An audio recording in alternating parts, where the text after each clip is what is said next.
Bapak Ibu, Mas Lumping. Bismillahirrahmanirrahim. Alhamdulillahirabbil alamin wassalatu wassalamu ala Rasulillah Muhammad sallallahu alaihi wasallam wa ala alihi wasallam. Ya.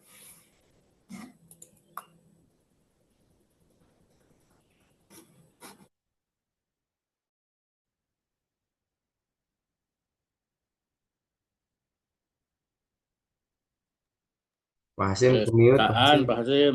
Suantenan Pak Hasim.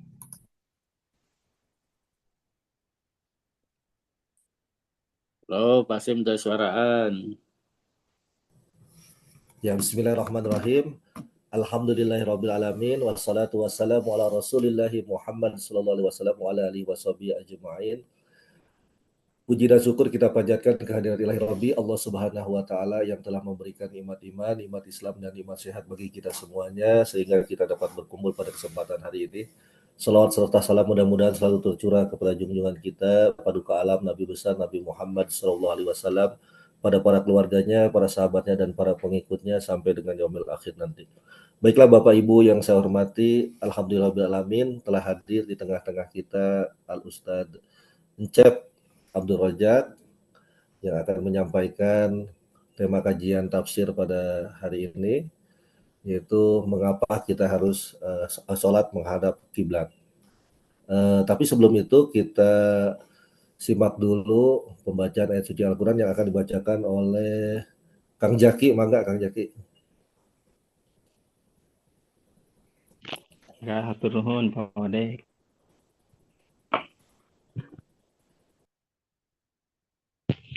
أعوذ بالله من الشيطان الرجيم بسم الله الرحمن الرحيم ومن أظلم ممن منع مساجد الله أن يذكر فيها اسمه وسعى في خرابها أولئك ما كان لهم أن يدخلوها إلا خائفين لهم في الدنيا خزي ولهم في الآخرة عذاب عظيم ولله المشرق والمغرب فأينما تولوا فثم وجه الله إن الله واسع عليم Sadaqallahul azim. Aku berlindung kepada Allah dari godaan setan yang terkutuk dengan menyebut nama Allah yang Maha Pengasih lagi Maha Penyayang. Dan siapakah yang lebih zalim daripada orang yang melarang di dalam masjid Allah untuk menyebut namanya dan berusaha merobohkannya. Mereka itu tidak pantas memasukinya kecuali dengan rasa takut kepada Allah. Mereka mendapat kehinaan di dunia dan di akhirat, mendapat azab yang berat. Dan milik Allah timur dan barat, kemanapun kamu menghadap, di sanalah wajah Allah. Sungguh Allah Maha Luas, Maha Mengetahui. Maha benar Allah dengan segala firman-Nya. Assalamualaikum warahmatullahi wabarakatuh. Waalaikumsalam warahmatullahi wabarakatuh. Terima kasih Kang Jaki. Mudah-mudahan Allah Subhanahu wa taala memberikan pahala yang berlipat ganda kepada yang membacanya dan kita semua yang menyimaknya. Kemudian untuk mempersingkat waktu kepada Al-Mukarram Al-Ustadz Abdul Rajab, mangga Pak Ustadz dilanjutkan. Ya, Pak Hasyim, sudah terdengar suaranya? Parantos. Alhamdulillah. Siap. Ya. Siap Pak Yai Rusli, siap. Nah, Aduh, siap. ada sesepuh di sini. Aduh, mohon izin Pak Yai ini. Boleh lah. Bismillahirrahmanirrahim. Assalamualaikum warahmatullahi wabarakatuh. Waalaikumsalam warahmatullahi wabarakatuh. Alhamdulillahirabbil alamin. Salatu wassalamu ala sayyidina Muhammadin wa ala alihi wa sahbihi ajma'in. Rabbi syrah li sadri wa yassir li amri wahlul 'uqdatam min lisani yafqahu qawli. Yang terhormat para guru besar di Fakultas Hukum dan Unisba, tentunya ada kesepuhan Prof. Dr. H. Hedi Setiadi, SHMH, ada Ibu Warek, Prof. Ratna, juga ada kesepuhan Pak Dekan, dan semuanya tentunya yang tidak bisa saya sebutkan satu persatu. Sanes kasepuhan abdi mah kanoman. Oh, siap, Prof. Kanoman Siap, mah Kak di Anoman. Kasbonan gitu nya. Mohon kesepuhan Kak Anoman itu. Syukur alhamdulillah pada pagi hari ini kita bisa berkumpul secara daring di link Zoom ini yang sama-sama kita akan eh, istilahnya pengajian atau kajian tafsir yang mudah-mudahan majelis ini menjadi salah satu majelis yang membawa keberkahan, yang Amin. menambah nilai-nilai kita di dunia dan menjadi wasilah untuk mendapatkan rahmat dan ridha Allah Subhanahu wa taala. Amin. Ya Rabbal Alamin. Saya diberikan amanah oleh Pak Wadek, Pak Dr. Hashim pagi ini berkaitan dengan tafsir tentang arah kiblat, begitu ya. Saya mohon izin share screen.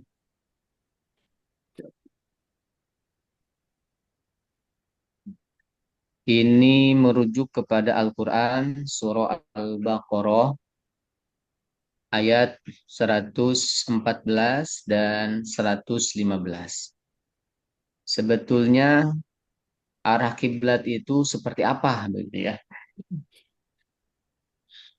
Apakah betul ke arah eh, percis ke bangunan Ka'bah atau kemana saja sebagaimana yang dicantumkan di dalam apa namanya Al-Baqarah 115, fa'ainama tuwallu fasamma wajhullah, atau seperti apa? Nah, kalau kita lihat ilustrasinya antara Indonesia khususnya Bandung dengan mana Ka'bah, berdasarkan teknologi saat ini, yaitu kita akan mengetahui jaraknya kurang lebih 8.000 kilometer. Dan kalau ditarik garis, dia akan melengkung. Begitu. Kemudian kalau versi peta yang datar, maka tentunya garisnya akan lurus. Nah, apakah kiblat itu harus seperti itu atau bagaimana? Mengingat jarak kita antara Bandung dengan Ka'bah atau Saudi Arabia umumnya itu sangat jauh. Tidak sampai kita dapat melihat dengan mata kita. Karena itu kita akan coba bahas apakah betul kita harus persis atau tidak. Pertama, Quran Surah Al-Baqarah ayat 114. Sebagaimana tadi Qori Sadzaki sudah membacakan, saya mohon izin bacakan kembali. A'udzubillahi minasyaitonirrajim. Wa man azlamu mimman mana'a masajidallahi ayyuzkara fiha ismuhu wa sa'a fi kharabiha. Ulaika ma kana lahum ayyadkhuluha illa khaifin. Lahum fid dunya khizyu wa lahum fil akhirati azabun azim. Yang artinya siapakah yang lebih zalim daripada orang-orang yang melarang masjid-masjid Allah digunakan sebagai tempat berzikir di dalamnya dan berusaha merobohkannya. Sehingga di sini ada dua tindakan, yaitu orang-orang yang melarang masjid, orang-orang yang melarang pergi ke masjid atau mensyiarkan masjid untuk berzikir, Karena makna berzikir ini tidak hanya kalimah-kalimah thayyibah biasa, tetapi berzikir ini maknanya sholat di dalamnya, kemudian mensyiarkan nama-nama Allah, dan yang kedua adalah merobohkannya. Maka kata Allah, mereka itu tidak pantas memasukinya kecuali dengan rasa takut kepada Allah. Mereka mendapat kehinaan di dunia dan mendapatkan azab yang berat di akhirat nanti. Ayat ini khitabnya ditujukannya bagi siapa?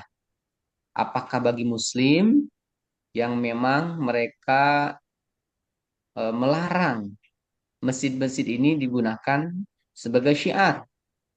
Karena di Indonesia kita juga sering ya, Pak Yai Rusli, sering kita mendapati informasi bahwasanya masjid anu khususon, begitu ya, khususon untuk aliran ini. Ada. Kemudian masjid ini tidak boleh digunakan oleh yang lebarannya Sabtu, hanya Minggu. Nah, misalkan seperti itu. Karena pernah ya kejadian seperti itu.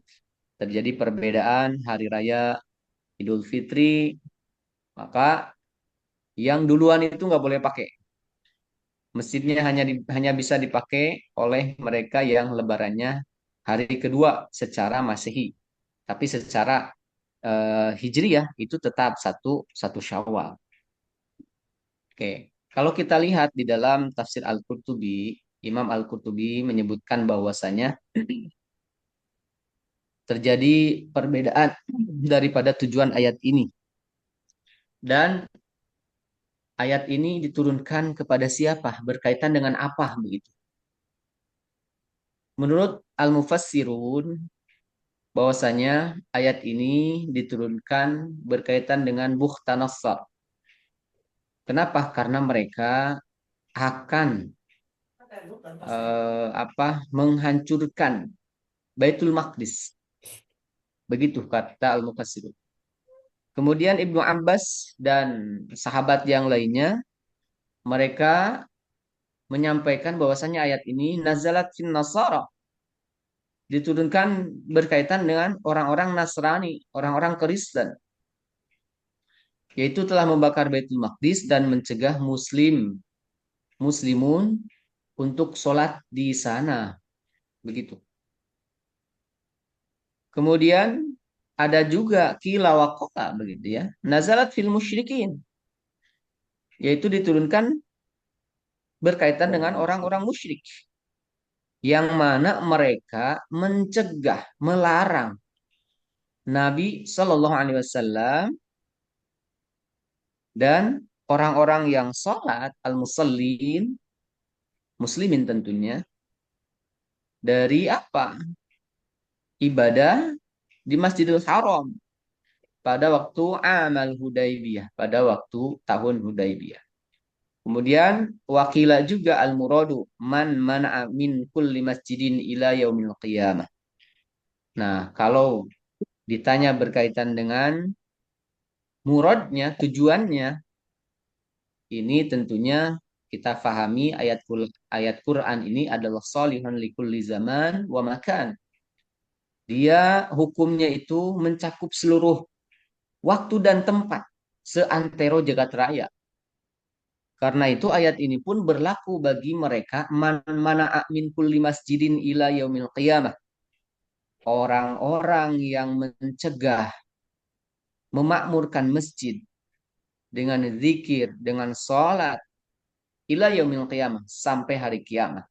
Maka mereka terkhitob dengan ayat ini, Al-Quran surah Al-Baqarah ayat 114 ini. Ancamannya apa? Ancamannya tentunya tadi azab. Karena mereka diancam walahum fil akhirati azabun azim. Siksa yang berat, siksa yang besar. Oleh siapa? Oleh Allah Subhanahu wa taala. Jadi begitu. Berkaitan dengan asbab nuzulnya Quran surah Al-Baqarah ayat 114.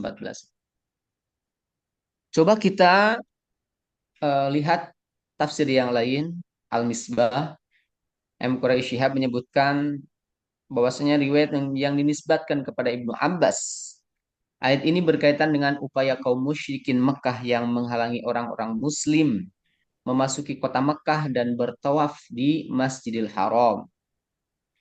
Dan kita pahami bahwasanya ayat ini pun diturunkan setelah Nabi Sallallahu Alaihi Wasallam hijrah ke Madinah, berarti ayat Madaniyah. Karena itu ayat ini eh, mengancam bagi mereka yang menghalangi umat Islam untuk memakmurkan masjid.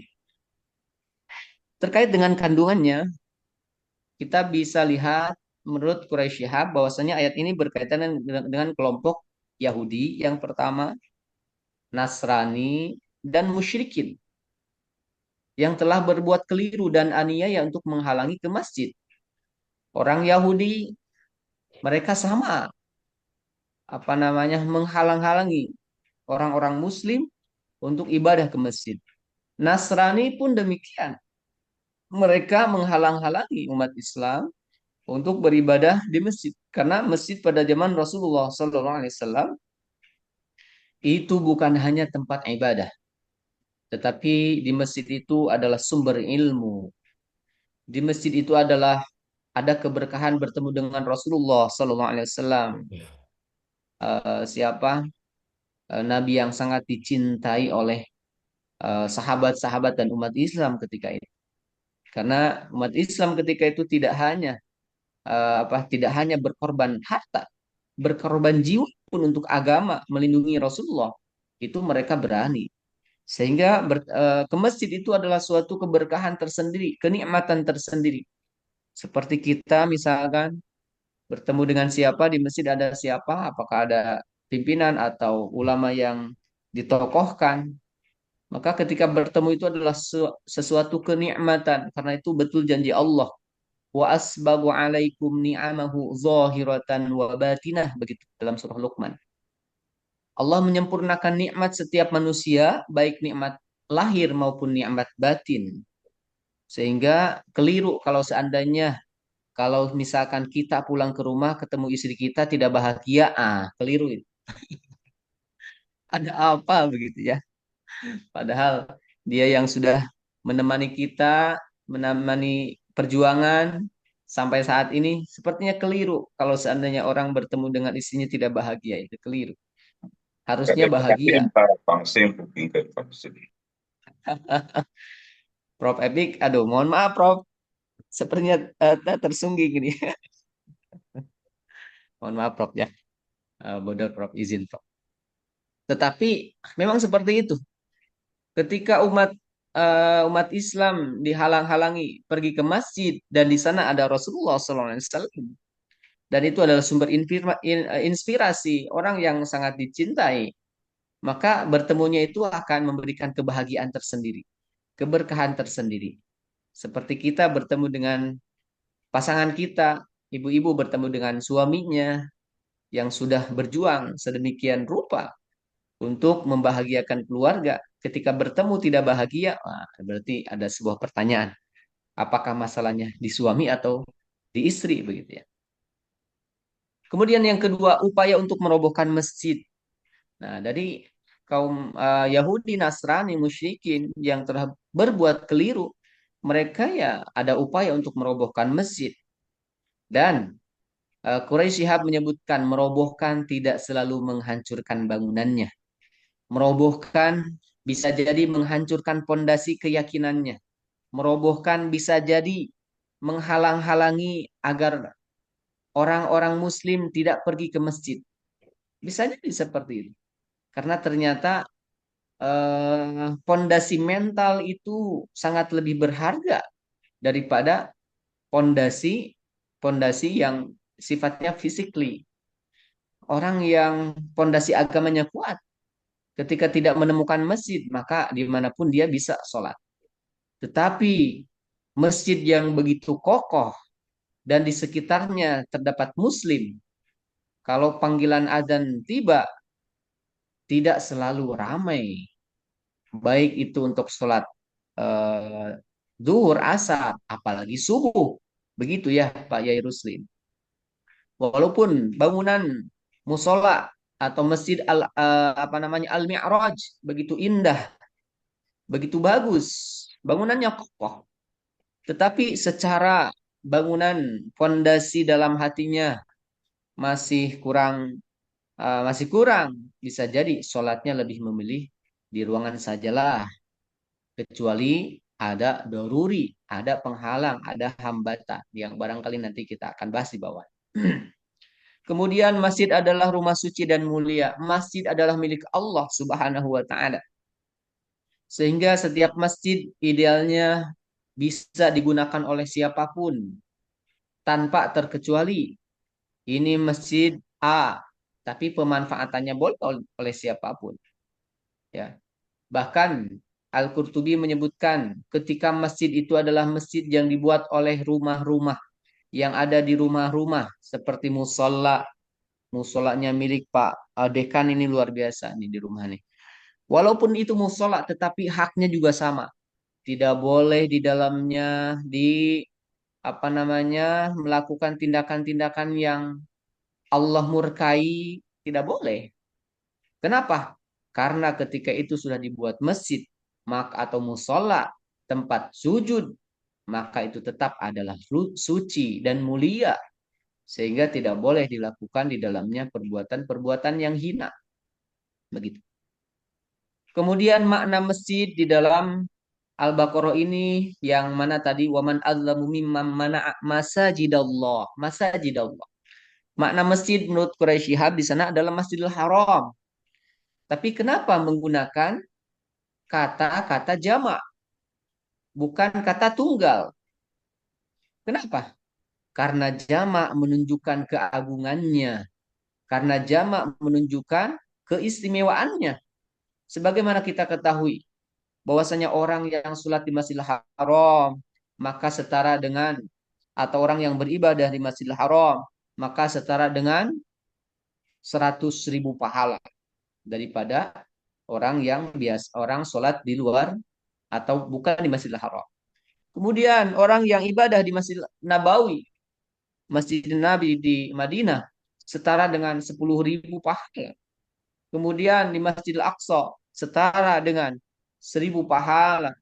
Dan orang yang beribadah di luar itu, maka setara dengan 1 pahala. Sehingga ini adalah keagungan yang luar biasa yang Allah berikan kepada Masjidil Haram. Karena itu di sana menggunakan masajidallah. Walaupun demikian, masajidallah bisa berarti tadi menurut Al-Qurtubi adalah seluruh masjid-masjid yang ada di dunia ini. Maka itu terkhitab oleh ayat tersebut. Kemudian lanjutannya adalah Allah Subhanahu wa taala menjadikan bumi sebagai tempat sujud bagi kaum muslimin. Karena itu dimanapun kita berada, itu bisa kita jadikan dimanapun, di hutan, kemudian di ladang, bisa kita sholat di sana. Selagi sholat itu adalah suci dan bersih dari segala najis. Kemudian orang yang menghalangi berperannya masjid-masjid sesuai fungsinya akan mendapatkan kehinaan. Tadi ya, orang yang menghalangi masjid untuk dimakmurkan, ada kajian di masjid dibubarkan, ada kegiatan syiar di masjid dibubarkan, takbiran di masjid dibubarkan, maka insya Allah dia akan mendapatkan kehinaan, azabun azim, siksa yang besar. Fungsi masjid setidaknya pada zaman Rasulullah SAW bisa kita lihat, tentunya yang pertama adalah tempat untuk ibadah, untuk baca Quran, sholat berjamaah, kemudian sholat sunnah, i'tikaf. Maka itu adalah salah satu fungsi masjid. Kemudian yang kedua, pusat pendidikan dan dakwah. Bagaimana Rasulullah SAW sering menyampaikan ajaran-ajaran agama. Kemudian hadis Rasulullah, Al-Quran di masjid. Kemudian markas pemerintahan pada memang saat itu kita ketahui bagaimana umat Islam merancang membuat perencanaan. Kemudian tempat perlindungan dan transit, tempat pengadilan dan penyelesaian sengketa, pusat militer dan strategi, tempat sosial dan kemanusiaan. Setidaknya semua itu pada zaman Rasulullah SAW karena pemerintahannya belum melembaga seperti sekarang. Sehingga semua kehidupan berkaitan dengan bagaimana menjaga agama ini semuanya diatur dan direncanakan di dalam masjid. Karena masjid ini adalah tempat berkumpulnya orang-orang Muslim. Bisa kita jumpai pun pada saat ini. Kalau misalkan kita, apakah itu di perumahan ataupun bukan perumahan, rata-rata orang kenal baik, kemudian dari kenal baik itu menjadi sahabat dan seterusnya itu rata-rata di masjid. Kenapa? Karena memang masjid itu adalah tempat berkumpulnya Muslim dan rata-rata mereka berkumpul untuk sama-sama mengharapkan ridho Allah. Kemudian yang kedua, Al-Baqarah 115. Allah pun menyampaikan walillahil masyriq wal maghrib. Fa'ainama tuwallu fathamma wajhullah. Innallaha wasi'un alim. Hanya milik Allah saja timur dan barat. Kemanapun kamu menghadap, di sanalah wajah Allah. Sesungguhnya Allah Maha Luas, lagi Maha Mengetahui. Kalau kita lihat ayat ini di dalam tafsir Al-Qurtubi, bahwasanya ayat ini berkaitan dengan sesuatu hal. Abdullah bin Amir bin Rabi'ah menyampaikan, nazalat fi man shalla ila ghairil qiblah fi lailatin mudlimatin. Bahwasanya ayat ini berkaitan dengan orang yang sholat pada waktu gelap gulita dan sholatnya itu tidak menghadap kiblat. Kemudian turunlah ayat ini. Kemudian waqala Ibnu Umar nazalat fil musafir yatanaffalu haitsuma tawajjahat bihi rahilatu. Berkaitan dengan orang di perjalanan, dia sholat sunat di kendaraan dan dia sholat ke arah mana saja sesuai dengan kendaraan itu berada atau menghadap. Akhrajahu Muslim anhu qala kana Rasulullah sallallahu alaihi wasallam yusalli wa huwa muqbilun min Makkah ilal Madinah ala rahilati haitsu kana wajhu qala fa fi nazalat fa aina ma tuwallu fatamma wajhullah. Karena itu turunlah ayat ini. Karena ketika sholat di atas kendaraan, kita tidak akan bisa istiqomah menjaga arah kiblat kita. Pasti kita akan menyesuaikan dengan kendaraan kita.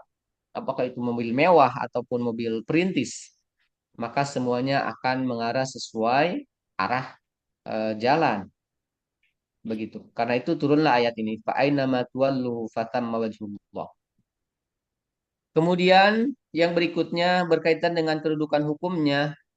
Di dalam tafsir Al-Qurtubi disebutkan bahwasanya ayat ini kedudukan hukum menghadap kiblatnya itu sudah disempurnakan kedudukan hukumnya, yaitu Al-Baqarah ayat 144. Allah menyampaikan wahai suma kuntum fawallu wujuhakum syatrahu. Syatrah di sini adalah mengarah ke arah kiblat. Kemudian Ibnu Abbas faka'annahu kana yujawizu fil ibtida'i ayusalli al-mar'u kaifa sya'a thumma nusikha dzalik. Bahwasanya sebelum diturunkannya Al-Qur'an surah Al-Baqarah ayat 144, maka orang-orang itu, orang muslim sholat itu diperkenankan menghadap kemana saja. Namun demikian untuk saat ini arah kiblat itu hanya ada satu, yaitu fawallu wujuhakum syatrah. Arahkanlah wajah kalian kata Allah syatrahu ke arah Ka'bah, yaitu kiblat, ke arah kiblat. Kemudian Imam Qatadah An-Nasihu qaulu ta'ala yang menjadi penggugur daripada penyempurna daripada hukum menghadap kiblat adalah fawalli wajhaka syatrul masjidil haram. Arahkanlah wajahmu ke arah Masjidil Haram. Aitil qa'ahu, mengarah ke arahnya. Sebagaimana dihikayatkan juga oleh Abu Isa At-Tirmidzi. Namun demikian, ada juga yang menyebutkan bahwasanya ayat ini masih muhkam, masih berlaku. Yaitu tetapi pemaknaannya ini harus lebih dalam. Maksudnya bagaimana? Aina ma kuntum min syarqin wa gharbin fathamma wajhullah allazi amarna bistiqbalihi wa huwal Ka'bah. Jadi yang dimaksud dengan fa aina ma tuwallu fathamma wajhullah, karena penduduk bumi ini tersebar, penduduk muslim ini tersebar di seantero dunia. Ada yang di mana? Di Amerika, kemudian ada di Australia dan semuanya. Maka semua arah itu milik Allah. Tetapi arah menghadapnya tetap ke allazi amarona bistiqbalihi wa huwal Ka'bah, yaitu Ka'bah, bukan ke selain Ka'bah. Begitu maknanya. Itu muhkam. Kemudian ayat ini pun dikaitkan dengan doa. Bahwasanya ud'uni astajib lakum. Qalu, sahabat bertanya, ila aina? Kemana? Fanazalat fa'aina ma tuwallu fathamma wajhullah. Bahwasanya ketika kita berdoa, maka kita bisa mengarahkan doa kita ke mana saja. Kalau untuk doa, fa'aina ma tuwallu fathamma wajhullah. Begitu. Ketika kita menghadap kemanapun, maka pasti kita akan mengarah kepada Allah Subhanahu wa taala. Jadi ayat ini ada dua pendapat, ada yang mansukh, ada yang muhkam. Kalau mansukh itu bukan maknanya menghadap kiblat itu tidak kemana saja begitu. Tetapi memang percis harus ke Ka'bah. Kemudian yang muhkam ini ayat ini masih berlaku, mengandung hukum. Tetapi makna daripada fa'aina ma tuwallu fathamma wajhullah itu adalah bagi penduduk bumi yang tersebar dimanapun, maka arah kiblatnya sesuai dengan arahnya. Misalkan orang Indonesia arah kiblatnya adalah barat sedikit ke utara atau barat laut. Tetapi bagi mereka yang ada di di Afrika misalkan, ada yang arahnya ke arah utara. Kemudian yang di Eropa ada yang ke arah selatan. Kemudian yang di di Amerika ada yang ke arah timur. Maka semuanya itu akan mengarah sesuai dengan arah kiblatnya. Maknanya seperti itu. Makna fathamma wajhullah bukan berarti sholat kita yang di Indonesia kemana saja, bukan seperti itu. Itu makna muhkam yang kedua. Kenapa? Karena penduduk muslim ini tersebar di mana saja. Oke, kemudian siapa namanya? Quraisy Shihab di dalam Al-Misbah menyebutkan bahwasanya ayat ini itu Allah Subhanahu wa taala menghibur kaum muslimin yang ingin beribadah di Masjidil Haram. Karena ayat ini turun setelah hijrah Rasul, umat muslim itu sangat mencintai bertemu dengan Ka'bah, salat menghadap Ka'bah. Kemudian milik Allah Subhanahu wa taala arah timur, tempat terbitnya cahaya, dan arah barat, arah terbenamnya cahaya. Kemudian kemanapun menghadap itu adalah milik Allah Subhanahu wa taala, maka akan menemukan wajah Allah, wajhullah, yakni arah yang dia restui. Jadi kalau kita lihat tafsirannya Al-Misbah, wajah Allah itu adalah arah yang Allah restui, yang Allah ridhoi. Kemudian seluruh penjuru adalah milik Allah, begitu kata Quraisy. Karena itu kaum muslimin mengarah ke kiblat sesuai dengan posisinya. Nah, ini yang penting ya. Jadi bukan berarti fa'aina ma tuwallu fathamma wajhullah, salat kemana saja itu boleh. Itu maknanya bukan seperti itu. Tetapi fa'aina ma tuwallu fathamma wajhullah, kita salat kemana saja itu tentu milik Allah. Nah ini yang keduanya, bagi seluruh muslim yang ada dimanapun. Tapi kemana arahnya? Ya ke Baitullah. Contohnya di sini Indonesia ke arah barat laut, dari barat laut. Ya dari titik barat kurang lebih 25 derajat, begitu ya. Karena itu maknanya bukan berarti sholat ini kita kemana saja. Kemudian kita coba lihat makna wajhullah di dalam Al-Qurtubi, ada beberapa ayat yang berkenaan dengan kalimat-kalimat wajhullah. Seperti dalam surah Al-Insan, innama nut'imukum liwajhillah la nuridu minkum jazaa'u wala syukura. Kemudian pada ayat lainnya illa btigha'a wajhi rabbihil a'la wala sawfa yarda. Kemudian hadis Rasulullah SAW, man bana masjidan yabtagi bihi wajhallah banallahu lahu mithlahu fil jannah. Kemudian ayat yang lainnya wa yabqa wajhu rabbika dzul jalali wal ikram. Maknanya apa? Yang pertama adalah al-wujud. Allah itu ada. Kemudian yang kedua al-jihatu allati wujjihna ilaiha ail kiblah, yaitu arah yang mana di mana kita menghadapkan wajah kita kepadanya, yaitu kiblat. Kemudian al-wajhul qasdu, arah yang dituju. Kemudian yang keempat fasamma ridallahi wa thawabu, yaitu restu Allah, ridho Allah.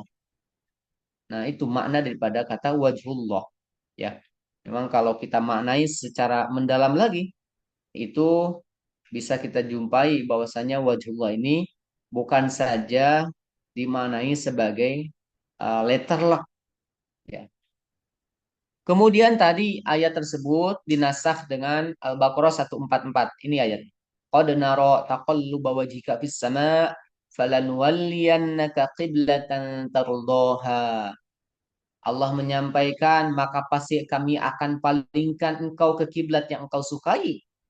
Kiblatan tardoha. Karena itu kata Allah, fawalli wajhaka syatral masjidil haram. Fawalli wajhaka. Arahkanlah wajahmu syatral masjidil haram. Ke arah masjidil haram. Wahai suma kuntum. Fawallu wujuhakum syatra. Dimanapun kita sholat. Di Malaysia, di Australia, di Selandia Baru, di Amerika, di Eropa, di Jerman. Bahkan kita sedang ada di negara konflik, misalkan di Gaza, maka arahkanlah wajah kita syatra ke arah Masjidil Haram. Bukan ke selain itu. Sehingga kalau untuk saat ini misalkan masih ada yang menyampaikan sholat mah kamana bae, pasti sampai kepada Allah. Iya betul, tetapi itu keluar dari penafsiran para ulama. Kenapa? Karena ulama menafsirkan ayat itu bahwasanya betul kepada Allah, tetapi setiap orang muslimnya tersebar dimanapun. Arahnya kemana? Ya syatra, ke arah Masjidil Haram, bukan ke selain itu. Begitu. Kecuali memang orang yang dalam keadaan linglung, tidak tahu arah, tidak jelas kemana harus menghadap. Nah, itu beda lagi. Kemudian dasar kiblat, ya ini salah satunya tadi Al-Baqarah 144. Kemudian hadis Rasulullah SAW dari Ibnu Abbas yang mana ini Al-Bukhari yang meriwayatkan bahwasanya Rasulullah SAW masuk ke Ka'bah dan berdoa di setiap penjurunya. Kemudian walam yusolli, dan pada saat itu Rasul tidak sholat di dalam Ka'bah hatta kharaja minhu, sampai keluar. Falamma kharaja, ketika Rasul keluar, raka'ataini fi kublil Ka'bah.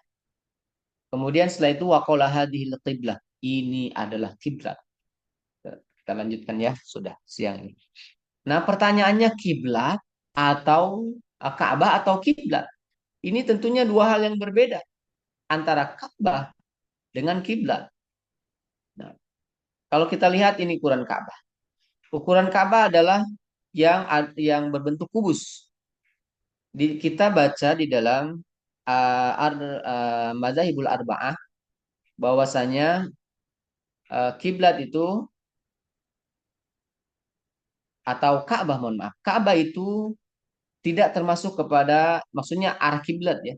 Kiblat terhadap bangunan Ka'bah itu tidak termasuk Hijr Ismail dan Syadrowain. Tidak termasuk kiblat. Kalau bangun Ka'bah mungkin iya. Tapi kalau misalkan untuk arah kiblat itu tidak termasuk, ya. Sehingga orang yang sholat yang di Hijr Ismail, mereka akan tetap menghadap ke Ka'bah, bukan sebaliknya.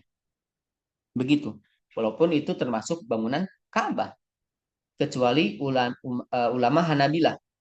Mazhab Hambali menyebutkan itu tetap kiblat Hijr Ismail, Sadrawain, itu termasuk Sadrawan, ya, itu termasuk apa namanya kiblat. Tetapi ulama Madzhabul Arba'ah selain ulama Hambali atau mazhab Hambali, bahwasanya kiblat itu hanya bangunan Ka'bahnya saja, tidak termasuk Hijr Ismail. Nah, ini menghadap kiblat atau Ka'bah. Kalau orang sudah menghadap Ka'bah, maka kita bisa lihat Masjidil Haram. Safnya dia akan memutar, memutar, memutar, dan seterusnya sehingga seluruh jamaah itu betul-betul menghadap kiblat dan Ka'bah. Karena bagi mereka yang melihat Ka'bah, sholatnya itu wajib ke Ainul Ka'bah, Ainul Kiblat.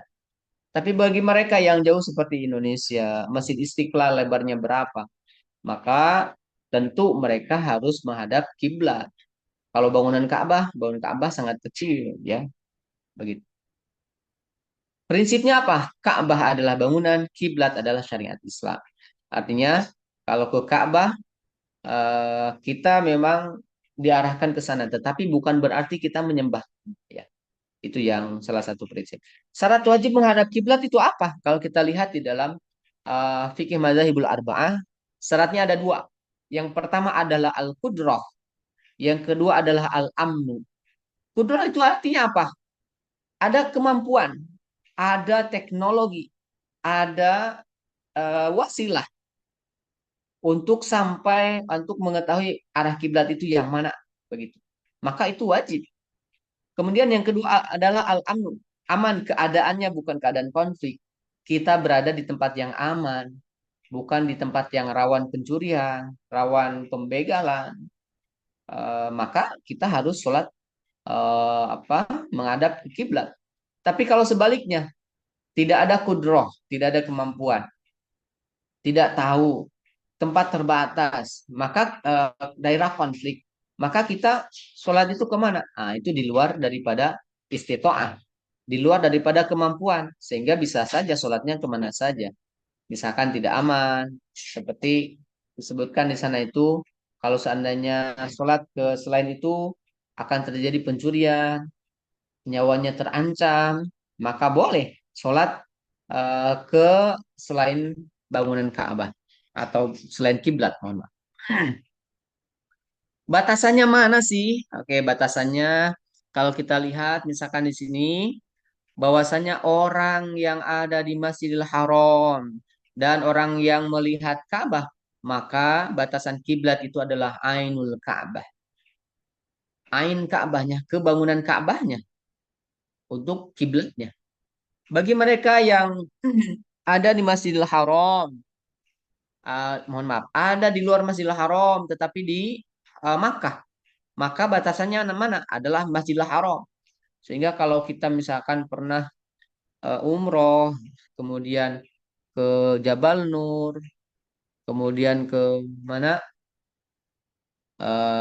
jauh di luar daripada Masjidil Haram, kita masih dapat menemukan ada apa namanya Zam-Zam, itu menara Zam-Zam, itu bisa jadi sebagai panduan bahwasanya oh di sana adalah bangunan Masjidil Haram, maka sholatnya ke arah sana.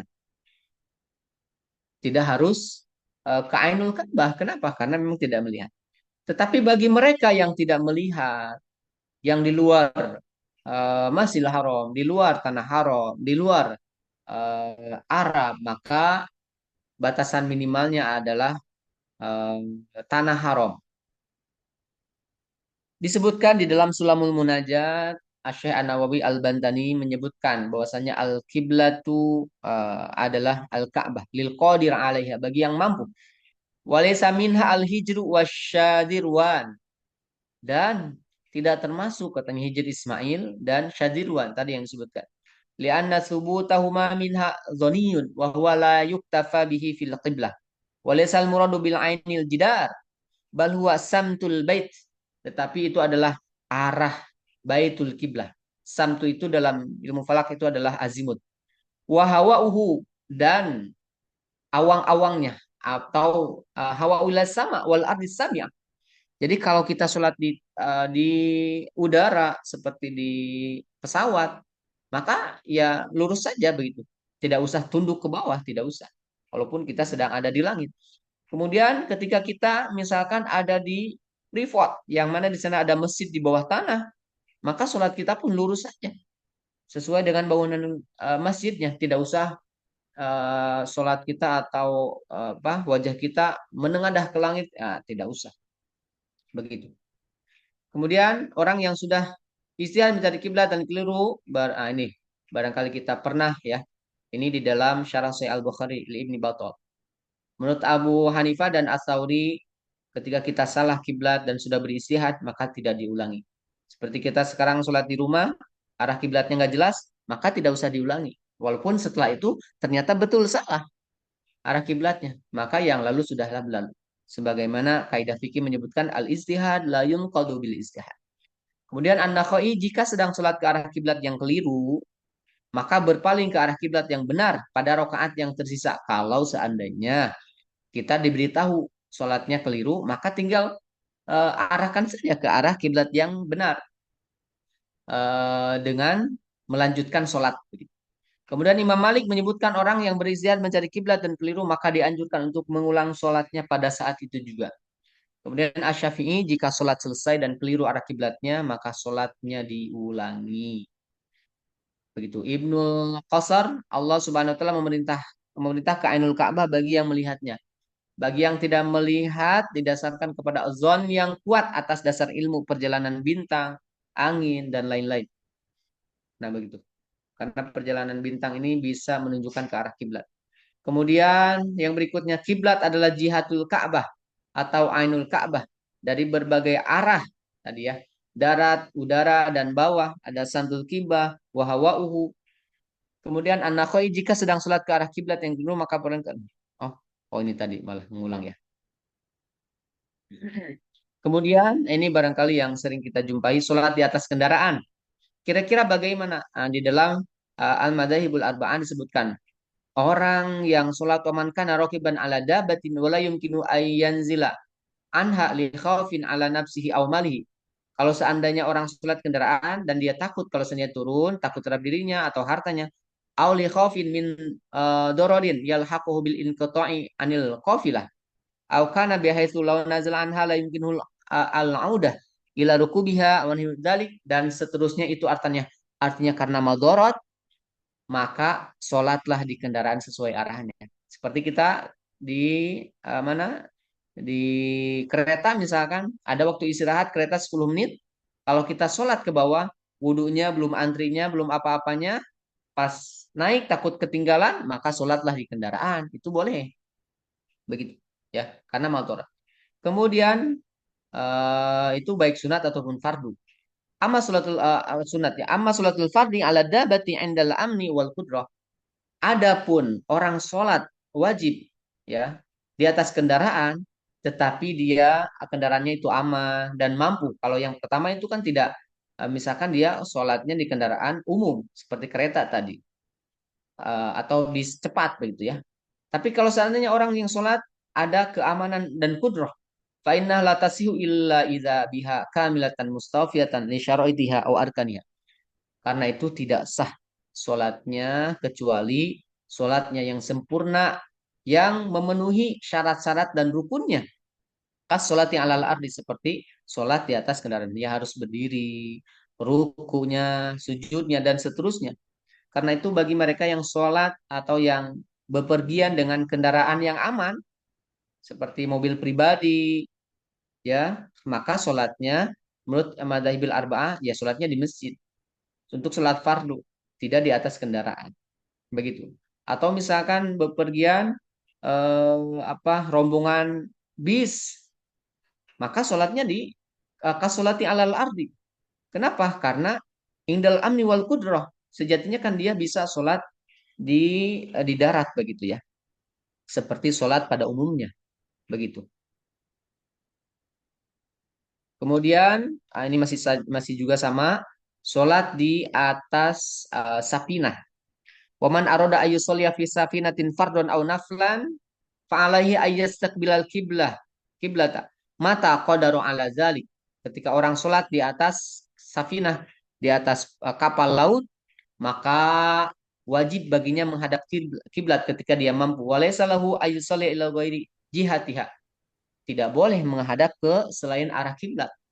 Hatta laudarat asafina wa yusalli wajib alaihi ayyadura ila jihatil kiblati haitsu darat. Sampai ketika kapal ini berputar, maka arah dia pun harus berputar ke arah kiblat yang baru. Begitu di dalam madzhabil arba'ah. Fa'in ajaza an istiqbaliha shalla ila jihatin qudrati. Nah, kalau misalkan dia tidak mampu, maka sholatlah sesuai dengan kemampuannya. Wa yasqutu anhu sujud aidan idza ajaza an. Kalau misalkan dia tidak mampu, dia terbatas, sholatnya memang harus berdiri, ya udah, sujud pun itu gugur kewajibannya. Wa ma'alu dzalika kullu dzalika idza khafa khurujal waqt qabla an tusalliya as-safinah. Kalau seandainya itu bisa sholat di daratan, ya sholat di daratan. Kalau seandainya waktunya masih memungkinkan. Tapi kalau waktunya sudah mau habis, ya bisa sholat di atas kendaraan. Sepertinya waktunya sudah mau habis ya. Kita percepat saja, nanti bisa dibaca. Diskusi nanti. Mohon. Ini tentang arah kiblat tentunya. Kemudian ini menghadap itu kemana ya? Ke arah kiblat. Kalau misalkan di Indonesia, arahnya ya kurang lebih dari titik barat itu miring ke arah utara sebanyak 25 derajat. Begitu. Gampangnya bagaimana? Bisa kita menggunakan kompas. Kompas itu ya memang harus dikalibrasi terlebih dahulu. Begitu ya. Nah, ini contohnya.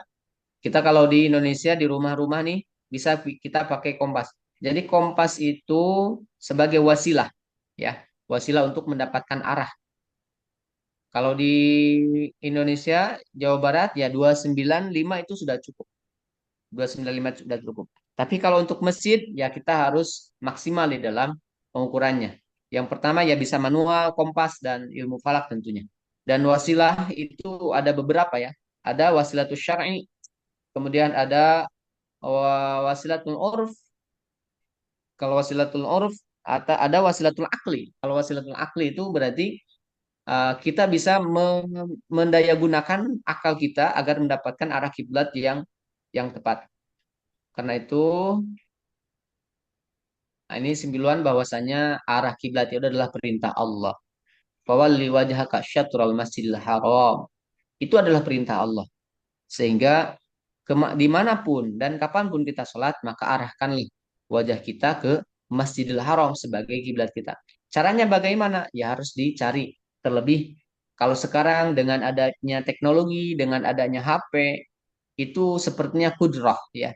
Dan amnu, kita dalam keadaan aman. Sehingga semua upaya itu bisa kita maksimalkan. Barangkali itu Pak Wadek, Pak Hashim, atau nuhun. Ya, atur nuhun Pak Ustadz Icep yang sudah memaparkan materinya. Kepada Bapak Ibu yang terhormat, silakan untuk diskusi. Mangga. Ada Pak Hashim. Alhamdulillah Pak Sirojul Munir. Sehat Pak. Ya, maka Pak, silakan Pak. Terima kasih. Bismillahirrahmanirrahim. Ini Pak Ustadz, materi yang disampaikan ini pas sekali dengan pengalaman saya minggu yang lalu gitu ya. Jadi saya minggu yang lalu kan sering khutbah di satu daerah, di daerah Banten, Pak. Ya. Nah, kemudian saya dikeroyok gitu ya oleh para ustadz, para kiai di sana gitu ya. Karena apa yang disampaikan katanya tidak sesuai dengan paham mereka. Nah, mereka berpaham kepada kitab Safinatun Najah, Fathul Mu'in dan lain-lain gitu Pak. Apa yang tidak tercantum di dalam kedua kitab itu mereka tolak, walaupun itu Al-Quran ya. Nah, ceritanya begini Pak. Jadi pertama ya, itu mereka berpahamkan bahwa khutbah itu tidak wajib dijelaskan, tidak wajib diterjemahkan gitu ya. karena itu tidak tercantum di dalam kitab Safitun Naja ataupun Fathul Mu'in, sehingga tidak perlu, ya cukup aja dibacakan teksnya secara bahasa Arab semua gitu ya. Sedangkan saya berpaham bahwa khutbah itu kan itu adalah merupakan eh, penyampaian penyampaian apa penyampaian ilmu kepada jamaah. Di antaranya kan di dalam rukun khutbah itu yang ketiga itu kan bahwa khatib wajib menyampaikan wasiat atau tausiah. Wasiat Nah, takwa. wasiat takwa. Yang namanya wasiat takwa itu tentunya kan harus dipahami oleh jamaah. Nah, kalau tidak dipahami oleh jamaah berarti kan wasiat itu ya menghilang begitu saja gitu ya, tidak bermanfaat ya.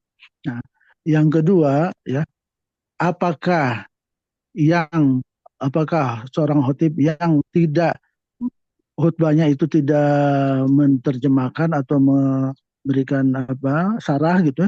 Nah, apakah itu tidak termasuk yang dikategorikan menutupi al-haq ya? Ya, menutupi al-haq seperti misalnya dalam surat Al-Baqarah ayat 159 kalau nggak salah itu, kita kan tidak boleh itu menutupi al-haq, menutupi ayat-ayat Al-Quran dengan cara tidak menerjemahkan. Nah, begitu. Nah, sehingga ancamannya itu kan dilaknat oleh Allah gitu ya. Nah, itu satu ya. Yang kemudian berikutnya Pak, bahwa memang masih berpaham ya bahwa sholat Jumat itu kan harus diikuti oleh 40 jamaah yang mukim gitu katanya ya. Nah, kalau tidak terpenuhi sholat berjamaah oleh mukim, maka sholatnya tidak sah. Gitu ya. Nah, begitu. Dan kemudian untuk menghilangkan keraguan itu, mereka tetap bahwa setelah sholat Jumat, ya kemudian qomat lagi sholat zuhur gitu Pak ya. Nah, sholat zuhur dan sholat itu Jumat itu seolah-olah wajib keduanya gitu ya. Nah, apabila kita tidak melakukannya itu mendapat cemoohan ya. Nah, jadi dan lain-lain gitu. Nah, itu yang ya, saya sampaikan. Mohon penjelasannya itu gimana yang sebenarnya. Terima Terima kasih. kasih. Wassalamualaikum Ya, warahmatullahi wabarakatuh. Waalaikumsalam warahmatullahi wabarakatuh. Terima kasih Pak Sodim. Salam Pak Pengalaman Yai. pribadi nih di Banten ya Pak ya. 3 pertanyaan maka Pak Ustadz. Ya, wah ini Asail lebih paham daripada yang di Masul ini mah.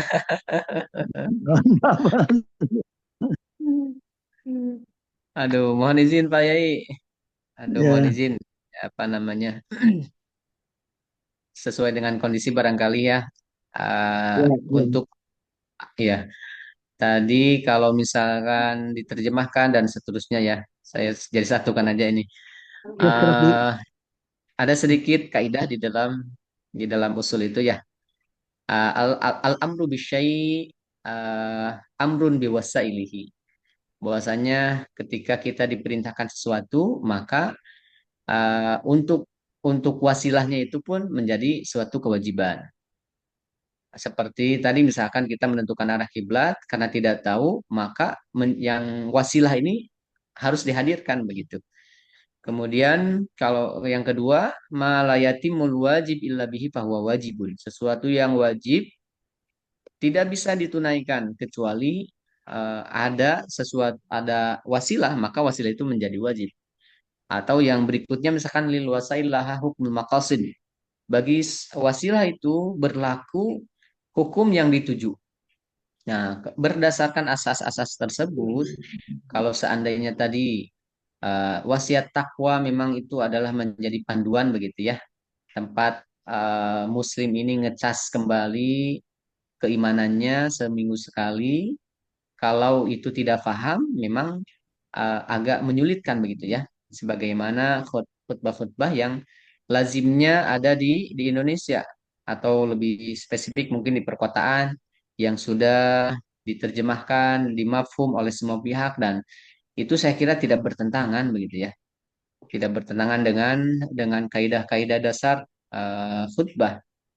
Sehingga itu dengan kalau kita ya mohon maaf juga ini kalau misalkan kita yang berpikirnya progresif mementingkan mafhum dan itu tidak bertentangan dengan kaidah dasar tadi, maka itu adalah hal-hal yang lumrah, bahkan sesuatu yang sangat dianjurkan begitu. Karena tadi al-amru bisyai amrun biwasailihi. Ketika wasiat takwa itu menjadi rukun khutbah Jumat, dan wasiat takwa itu adalah hakikatnya adalah untuk memberikan wejangan, bekal, materi untuk umat Islam, khususnya Muslim yang sholat Jumat, maka cara untuk mendatangkan pahamnya itu kan sesuai dengan bahasanya. Nah, itu barangkali. Sebentar, Mohon maaf. sebentar saya potong tadi. Mereka beralasan ya bahwa dulu zaman Rasulullah, zaman sahabat dan para ulama tabi'in, tabi'in, mereka berkhutbah itu selalu dengan bahasa Arab, ya, tidak pernah menggunakan bahasa selain bahasa Arab. Nah, sehingga mereka malah berkesimpulan kalau khutbah yang diterjemahkan itu dikatakan bid'ah gitu, Pak. Ya, dikatakan bid'ah. Saya juga kaget seperti itu ya. Nah begitu. Nah, gitu Pak. Gimana itu pendapat? Nah, kalau ini memang kita memang memahami ya, Al-Quran pun bahasa Arab, kemudian semua konstruksi yang di sana itu bahasa Arab, tapi memang bahasa Arab ini luar biasa ya. Bahasa Arab ini luar biasa. Memiliki susunan kalimat yang begitu indah begitu. Tapi kalau seandainya kita kembali ke Indonesia, ya rata-rata yang lain pun kan memang ada eh, ada kulturasi lah, seperti misalkan ada pengkiasan lah, seperti zakat. Zakat itu kan di sana dengan kurma karena memang bahan makanan pokoknya begitu. Kemudian di Indonesia ya diganti dengan beras karena memang bahan pokok. Ya kalau kalau hemat saya sih memang tidak ada masalah harusnya. Kalau misalkan ada masalah ini tentunya ulama cendekian zuama sudah melarang Indonesia menggunakan khutbah dengan bahasa Indonesia. Tentunya seperti itu. Nah, ini mungkin Pak Ye yang lebih mafhum nih. Saya mohon izin ini fakir ini ilmu. Iya, ya, Insya Allah. Ya, Mohon. terima kasih Pak Sirojul Munir udah mewakili dari angkatan 76 ini ya. Silakan ada lagi yang lain, satu lagi. Di chat ada Pak, di chat. Iya. Saya bacakan di chat ya. Iya. Oh, ada ini di chat ya. Ada. Mohon. Ada yang di chat. Saya bacakan ya Pak ya. Iya, maka silakan. Mohon. Apabila kita sedang melaksanakan sholat, ternyata arah kiblatnya salah, apakah sholatnya dibatalkan atau lanjut? Nah, ini tadi sudah kita sampaikan sebagaimana ini terjadi pada zaman Rasulullah SAW. Ya, dulu kan pernah Rasul sholat itu menghadap Baitul Maqdis selama 16 sampai 17 bulan. Nah, karena keinginan Rasul itu sangat kuat untuk arah kiblatnya diubah menjadi ke arah Ka'bah, dan ketika menghadap ke Baitul Maqdis ini banyak mengolok-olokan gitu dari Yahudi. Mereka juga sama katanya arah kiblatnya sama kayak kita. Nah, kemudian diubahlah arah kiblatnya ke Masjidil Haram. Ketika ada muslimin di Kuba itu sedang sholat. Kemudian ada jamaah yang menyampaikan bahwasanya arah kiblatnya telah diubah ke Ka'bah, ke Baitullah, ke Masjidil Haram. Maka jamaah muslimin ini yang sedang sholat ini, mereka seketika itu juga berpaling ke arah Masjidil Haram dengan cara melanjutkan sholatnya, tidak mengulangi dari awal. Nah, begitu. Jadi kalau arah kiblat kita salah dan tahu arah kiblatnya kemana yang betul, maka kita lanjutkan aja sholatnya, menyempurnakan dengan arah kiblat yang benar. Begitu. Ya. Atur nuhun Pak Ustadz, dan karena kita dibatasi oleh waktu pada Bapak Ibu sekalian. Padahal saya mau nanya satu. Oh, ada. Ya, silakan Pak. Satu lagi. Jadi gini, saya kemarin itu kan teman-teman mendiskusikan wacana untuk menghapus atau membatalkan kewajiban haji gara-gara waiting list ya. Gara-gara daftar tunggu sampai 25, 30, bahkan sampai 50 tahun katanya.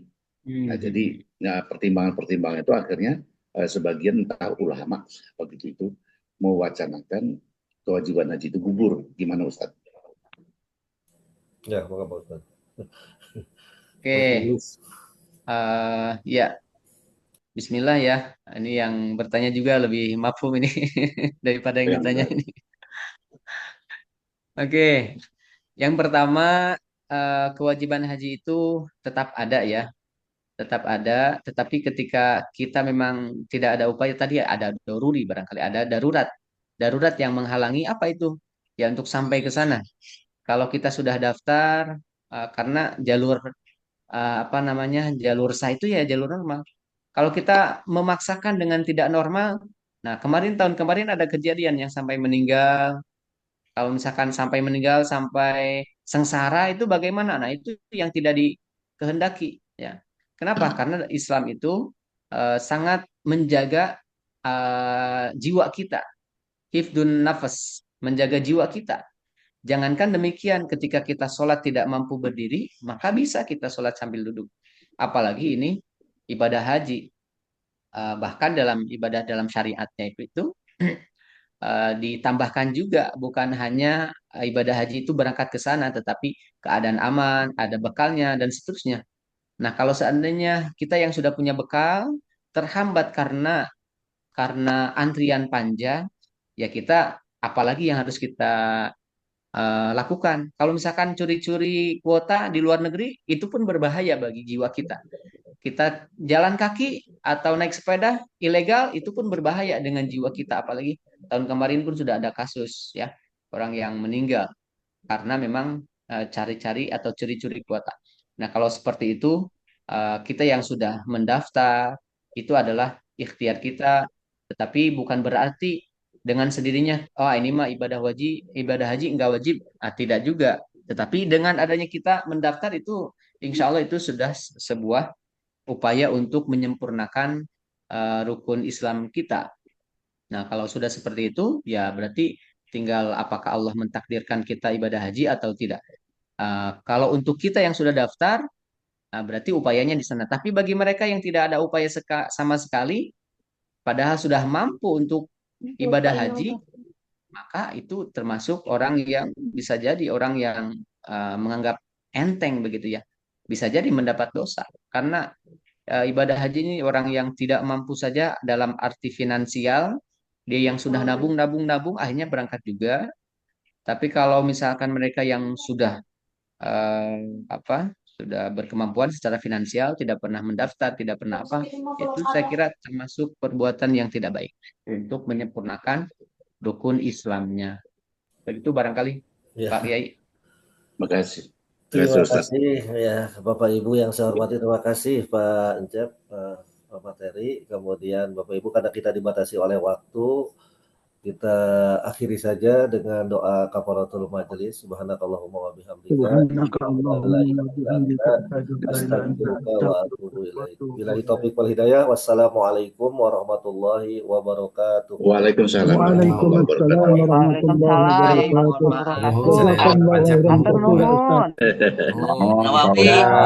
Ibu Bapak dosen jangan lupa isi BAP. Kalau haji tidak wajib, jadi rukun Islam jadi tinggal 4.